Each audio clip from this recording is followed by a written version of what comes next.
چائے زیادہ پینے کی عادت چاہے بچوں میں ہو یا بڑوں میں، دونوں کے لیے ہی نقصان دہ ہے۔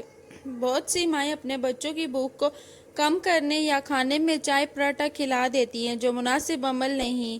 چائے کے فائدے بھی ہیں اور نقصان بھی، اور فائدے کم اور اس کے مقابلے میں نقصان زیادہ ہے، کیونکہ کیفین کا استعمال نامناسب ہے۔ 12 سال سے کم عمر بچوں کو چائے سے دور رکھیں، کیونکہ اس میں کیفین ہوتی ہے۔ چائے میں کیفین کے ساتھ ساتھ ایسے عناصر بھی موجود ہوتے ہیں جو بچوں میں آئرن کو جذب نہیں ہونے دیتے۔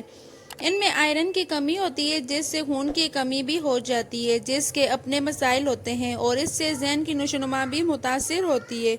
چائے بچوں کی صحت کے لیے انتہائی خطرناک ہے۔ بچوں کے دل کی دھڑکن قدرتی طور پر بالغ افراد سے تیز ہوتی ہے، اور چائے میں موجود کیفین دل کی دھڑکن کو مزید بڑھا دیتی ہے، جو ان کے لیے ٹھیک نہیں ہے۔ چائے کا دانتوں، دل کی دھڑکن، دماغ، جگر، گردوں اور معدے پر برا اثر پڑتا ہے، اس لیے بچوں کو چائے ہرگز نہیں دینی چاہیے۔ ویڈیو کو لائک کریں، چینل کو سبسکرائب کریں۔